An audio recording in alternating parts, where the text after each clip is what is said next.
Hello and welcome to this talk on digital resilience, how to look after your mental health whilst thriving in a digital world. My name is Andy Caress. I'm a mental health trainer with the Charlie Waller Trust. Obviously, you're here because you're interested in careers in various digital fields, and I'm sure you will hopefully have learned a great deal from the other talks about the opportunities that digital careers can offer. But obviously, whenever we're thinking about new areas of life, new careers, new worlds, especially online, there are considerations to be made for your mental health, mental well-being that we all need to consider. So over the next few minutes, we'll be talking about some of the issues, some of the threats, also some of the opportunities for our well-being, and hopefully it will give you food for thought wherever you choose to go next in your lives. So in terms of myself, I have been a mental health trainer and youth worker for the last 20 years. Done work as a youth worker, I was a teacher, and recently did my master's in child and adolescent mental health, and really interested in that kind of new online world and the opportunities that can bring. I also, as a side gig, organise TEDx events where we bring together local people to give talks on various topics, and really pleased to be part of this Digital Futures Festival. Like I say, there's so many opportunities out there, and so many wonderful speakers this week that are going to give you some insights into opportunities that there are. So I really hope you make the most of these opportunities. The charity I work for, the Charlie Waller Trust, was set up in the late 90s by the Waller family. Very tragically, they lost their son, Charlie, to suicide at the age of 28. And the family set up the trust to raise awareness about mental health and well-being, to help people understand the signs of mental ill health and offer support for one another. And we really want a world where people can understand and talk more openly about mental health. There is still a stigma that surrounds mental health issues, and we're trying to help people overcome that, to make it easier to talk about mental health and to enable people to both access and offer support. And obviously, we're talking about the digital world today, and there is huge opportunities there. There's a wealth of support that you can access for mental health online, which is wonderful, but there are also threats and risks that we need to be aware of and sensitive to. So we're going to touch on various things as we go through. When you hear the word mental health, there can be sometimes for some people a negative response to that. We think of mental health only when it has gone wrong, but in the charity, we have a positive approach to it, a proactive approach, that mental health is something to be nurtured and something to be preserved and proactively looked at. Everything I share with you is evidence-based, and all the links you can check out if you want to learn more. Hopefully, there'll be some ideas and some strategies that you can think about how you can apply these in your day-to-day life. So we're going to talk about mental health and well-being in these broad terms. What does it mean? What does it mean to have good well-being? How do we look after our mental health? And then we're going to look at this idea of digital resilience. So resilience is that ability to bounce back, to overcome challenges and difficulties. And digital resilience is quite simply that. How do we apply that in the online world? How do we maintain ourselves? How do we prioritize our own self-care? So with this in mind, when we hear the term mental health, there's loads of different things that might come to your mind. For me, like I say, this positive approach, this proactive approach, having a state of well-being that enables you to cope with the stresses of life so that you can realize your abilities, learn well and work well. We want to preserve and prioritize our mental health. It's really important. I love this end part of this quote, that mental health is a basic human right. If for any reason you are struggling with your mental health, or you know someone who is, you don't deserve to be feeling like that. You deserve to get the support that you need put in place. And there are so many opportunities for that. And in terms of what well-being is, our well-being is subjective. It will look different for different people. You will all have your own passions, your own interests, your own things that preserve your well-being, that make you feel good about yourself. But we want this for everyone. We want you to be able to find what does make you feel good about life, what makes you feel comfortable in your own skin, happy with the relationships with people around you, the environments that you inhabit.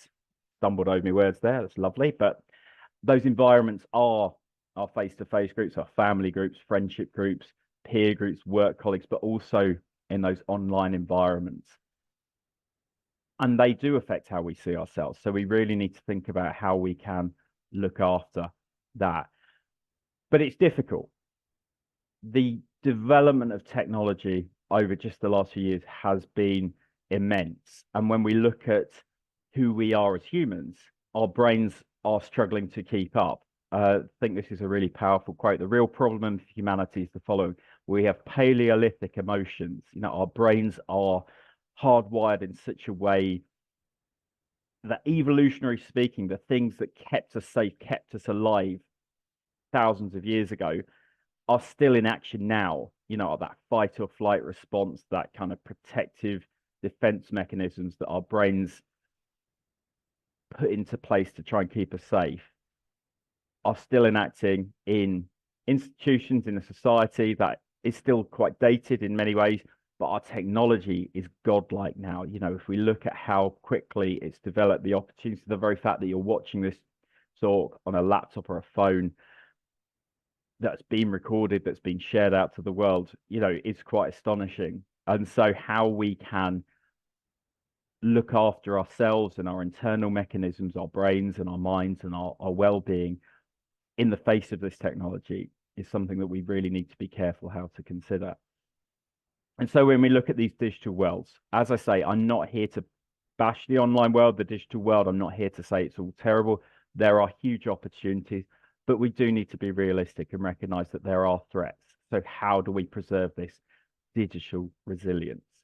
In terms of the opportunities, I'm sure you're going to be hearing over the course of this festival, you know, the opportunities to connect with other people, to, you know, form friendships, to create business opportunities, whether you're, you know, looking at podcasting or social media, whether you're looking at opportunities for travel, for kind of getting a profile.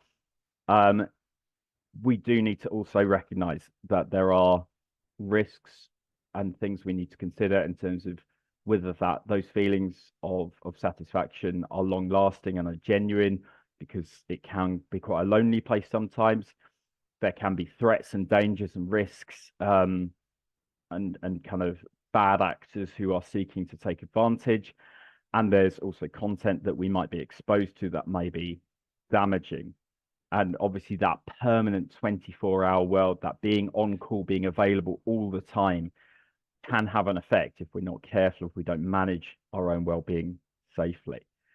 So with this in mind, that idea of digital resilience I've mentioned a few times, the ability to manage our technology so that our work and our health outcomes are managed equally, effectively, and sustainably, so that we can work flexibly, so that we can take advantage of the opportunities, whether that's working remotely, whether that's, you know, connecting with colleagues online, but also recognizing that there are times that we may need to switch off, we may need to focus on other aspects of our lives, our well-being, being present in the moment, friendships and in-person connections that we have. How do we keep that balance?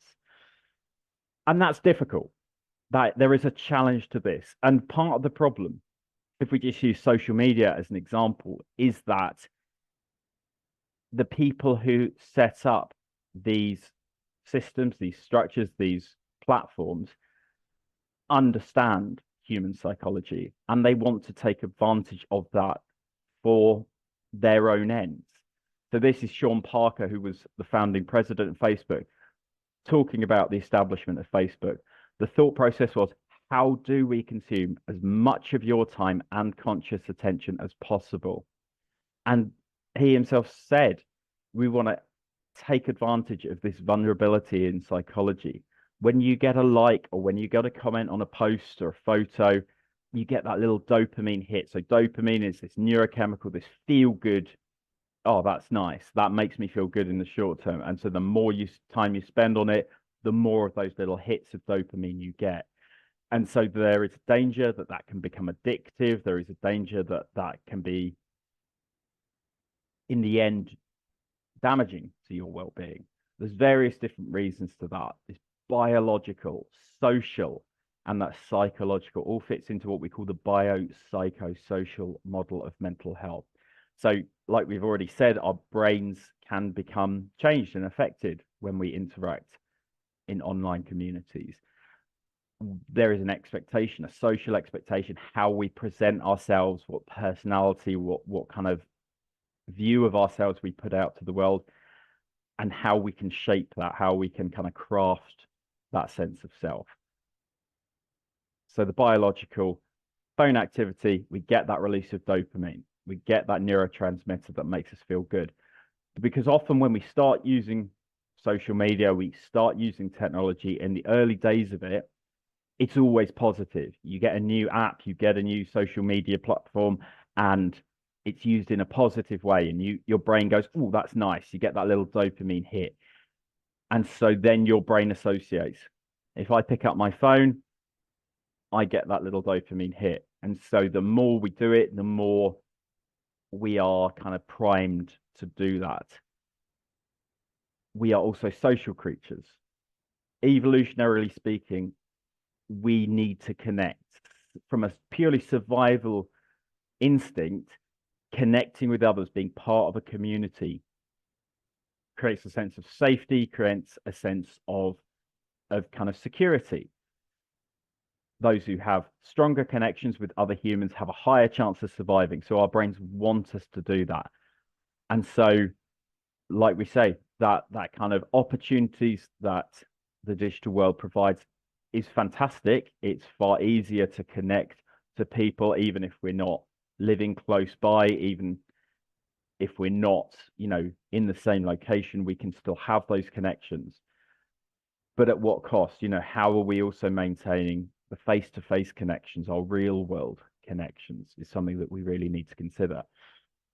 But also this psychological, our self-esteem. We all craft a version of ourselves online, whether it's on a LinkedIn professional profile or a social media platform.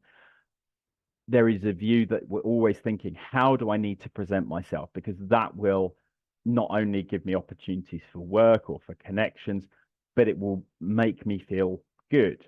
And this idea of self-esteem. Self-esteem is about what we believe we need to be or to do to have worth.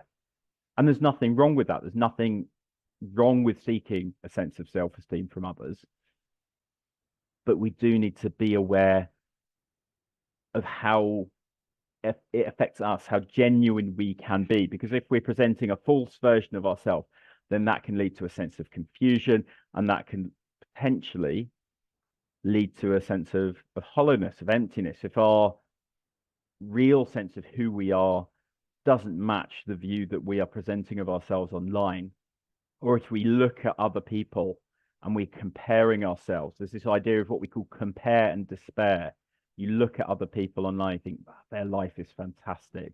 They've got it together. Why haven't I? Because the reality of your own world. Because what we've got, this myth of the perfect life, people are reaching, people are displaying their wealth, their education, their success. Look at my wonderful family. Look at my fantastic night out. Look at the photos from my holiday. The relationships, they're celebrating this idea of the perfect family, the perfect relationship. And that can be difficult to manage if we're not as fully happy in our own lives as we want to be. And people can also flaunt their sense of responsibility. Look how healthy I am, look how wonderful, look how generous I am, look how free I am. And all of those things, if we're not careful, we can become shaped by that, and it can affect how we feel in ourselves. So with all this in mind, we need to be aware what are some of the warning signs that our relationship with technology is becoming a problem. And for yourselves, it may not be the case that it is a problem, that you have a healthy relationship with social media and with digital worlds, digital communities. But how do we manage that, and how do we spot in ourselves, in others in our lives, when it might be becoming more of an issue? Here's a question. Would you rather have a broken bone or a... There you go. There's my first error of the day. Spot the deliberate mistake. That is meant to say, would you rather have a broken bone or a broken phone? So I should have checked my slides. That's one of the joys of recordings. But they asked this to young people, and back in 2018, nearly half of young people said they'd rather have a broken bone. And my first response on seeing that was, how ridiculous. Why would you rather have a broken bone, physical damage to your own body, than damage to a mobile phone? And, I think it's something that we do need to think about, because there may be very good reasons. Obviously, just from a financial perspective, breaking your phone, there's a huge cost to replacing that. There's a huge impact on how you can continue to connect to other people, how you can access job opportunities, how you can access, media, which is obviously very, very often accessed through phones. And that's understandable in some ways. But like we said before, this idea of smartphone addiction is of increasing concern. It even has a rather cheesy label that has been put on it: nomophobia. This no mobile phone phobia, when we have this fear or this kind of distress from being detached from mobile phone connectivity. And so they've even put together what we call the smartphone addiction scale, which you can find online. And there's a series of questions. These are some of the questions from that. Whether we feel impatient and fretful when we're not holding our smartphones, when we're not physically in contact, or if our battery's gone dead, if we find ourselves using our smartphones longer than intended, if our relationship with our smartphone usage means that we neglect or miss out on other things that we intended to do with our lives, and if others around us have expressed concerns. And there's a series of other questions. You can find the whole scale online if you're kind of thinking to yourselves, maybe I do need to look into this. Maybe my relationship isn't quite as healthy as it could be or should be. There's obviously also, in terms of the impact it can have on our lives, the impact on sleep patterns. We know that use of mobile phones late at night, or when our brains are trying to wind down for sleep, looking at the blue light that comes off our phones, it tricks our brains into thinking that it's still daytime, and therefore it's harder for our brains to switch off. And a lot of people do use mobile phones or technology late at night as a way of winding down. They think, I'll listen to a podcast, I'll listen to music, or I'll watch something before bed because I can't switch off. And unfortunately, we need to be aware that actually there may be reasons why our technology is actually working against us and preventing us from having that deep quality sleep that we need for recovery. There's also this idea of technoference, where our relationship with technology, not just mobile phones, but technology in general, can impact on the relationships that we have with others in our lives. I mean, I've been out and about, I've sat in cafes, and I've seen families or groups of friends where they're not connecting with each other, where they're not having genuine face-to-face interactions, because everyone's on their mobile phones, giving a child, a tablet to watch the screen because you want to keep them quiet. But that impacts on those building the strong personal relationships. And we've seen some of the damage that can do to children's development, and also to quality interactions within adult groups. And also, even though being online provides wonderful opportunities for connecting to others, there is some evidence growing that there is not really, it's not a substitute for that quality face-to-face interactions. I'm not saying that having online communities is bad, but we do need to be aware, are we simply masking that feeling of loneliness? Are we trying to hide away from that low self-esteem that we might be feeling? Because 35% of young people interviewed said that they felt lonely even if they're spending at least 3 hours a day on social media. And so this is just something to be aware of. Are we having quality interactions and relationships, or are we simply masking what we're actually feeling inside.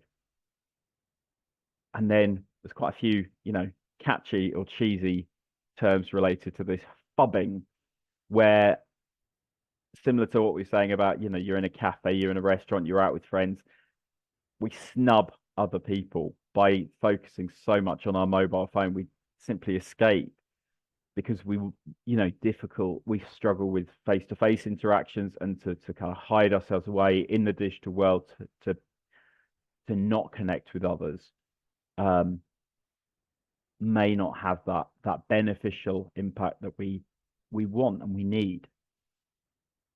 We also mentioned some of the more overt risks of the online world, and these are the 4 C's of online risk we need to be aware of, and we need to be sitting back sometimes and being critical and reflective of what we are absorbing, what we are accessing when we go online. And that may be the content, that may be, being drawn to more extremist content, fake news, distressing content, even news articles, when we're constantly bombarded or exposed to news of things happening around the world that may be distressing, that can feel quite overwhelming at times. So being aware of the content that we access, and obviously the algorithms that these social media platforms have on board, means that the more we look at some of these content, the more likely we are to be offered these as we go forward. And then we can kind of become in this cycle and this rabbit hole of content and information. There is this idea of the contact that we have with others, whether that's within our peer groups, whether that's with people we know, but also with the bad actors that we said earlier, in terms of harassment, stalking, surveillance from other people. And then in a more active sense, the conduct that we have: trolling, cyberbullying, sexual harassment, sexploitation. And it's also the contracts that we can enter into, not legal contracts, but relationships. So sextortion is a growing risk. Gambling, online gambling, and how that can be so easy, so accessible. Scams and security risks. And we need to be aware that we can be victims of these, but we can also be proactive. We can be responsible for that. It's very easy to find ourselves saying things online that we wouldn't dream of saying to someone face to face, taking advantage of the opportunities, or the ease of kind of taking advantage of other people. So we need to look at ourselves as victims, but also potentially as perpetrators, and being aware of our own actions and our own thoughts and feelings when we manage that. So what can we do? How do we look after ourselves? What is our self-care within this? Really, really easy one. I'm not here to say get off social media. I'm not here to say don't be part of these communities, because I'm on them myself. I know the benefits that they have. I've got family and friends that live a long way away, and keeping connected to them through social media is really beneficial. But actually, there's evidence to say that active engagement is far better for a well-being. If we just find ourselves scrolling through, looking at other people's lives without actively engaging, then we're more likely to find ourselves in this compare and despair, looking at other people's lives going, my life is not that. Passive scrolling removes those benefits. So rather than just giving a like or just looking, commenting, replying, active engagement, and then is more likely to lead to that back and forth connection, and be more real and more true and more beneficial to ourselves. Just as we wouldn't spend time with people in our day-to-day lives that are toxic, that affect our well-being negatively, we sometimes need to face up to the fact that, do you know what? Me following this person, whether it's an influencer, celebrity, or a friend or family member, I need to step away from this person. I'm going to unfollow them to give myself a little respite, a little rest from the impact that it's having on me. If we find ourselves concerned or worried or feeling that we're about to act impulsively, whether it's saying something, acting online, doing something that poses a risk to your own or someone else's well-being, it's very easy when we are in high levels of stress to act impulsively without deeper thought. So this is just a little strategy where we stop, take a breath, notice, what am I thinking? What am I feeling? Am I angry? Am I thinking clearly? Am I at risk? Is this a sensible decision? What would I say if a friend said that they were about to do this, or that they were about to share their information or share bank details or whatever it may be? If you don't think it would be good for your friend, it's probably not going to be good for you. So pulling back and practicing what works. I'm going to take a second. I'm going to step away from my phone. I'm going to think and give it some time before I act. Just slowing that brain process down. And in terms of how we manage it, there's lots of information online that you can access to how we can look after ourselves. It might be as simple as setting goals for yourself. If you know that you started using them more than you feel comfortable, or it's affecting your other aspects of your life, can we set time limits? Can we, be fair on ourselves and recognize that there are limitations that we need to do? Maybe turn it off certain times of the day, whether that's for our own sleep, whether that's for the relationships that we want to maintain. Here's a simple one: just don't take it to bed. Put it on the side, turn it off, turn it on airplane mode, and find other things to do. Find other things that can give us those feel good hits of, this is nice, this is healthy, this is better for me. I love a game of phone stack. Whenever you're out with friends or family, bang your phones in the middle of the table and just say, first one to touch their phone buys the next round or pays for dinner, whatever it may be. Just going to stack them up. Or if you're at home, we're all going to stack them up. First one to touch it, they do the washing up. If you know that certain platforms, certain apps are having a negative effect on how you feel, maybe think, is this app, is the benefits I get from it worth the downsides? Can I stop myself from this constant checking? I'm very guilty of this myself. Give me 5 minutes and I will be going on. I'll be going on X. I was going to say Twitter, but things are changing. Or going on the news, just constantly wanting an update on what's going on in the world. And I need to be quite disciplined with myself and just accept that fear of missing out. Accept the reality that people's lives, how they present online, is not a true reflection. And we can't always be in that heightened sense of excitement, enjoyment, and we're going to miss out on things. And that's a really difficult thing. I'm not underestimating how challenging this can be, but if we can start to change our relationships with the digital world and make sure it's working for us rather than we working for them. Thank you so much for taking the time to listen. I hope it's given you some food for thought. If you are of college age or you're at college now, the Students Against Depression website has got lots of information on there that you can access if you're concerned about yourself, or if you do decide to go on to college or university. There's lots of information on there. Thank you so much for listening. Enjoy the rest of the festival, and yeah, all the best. Thank you.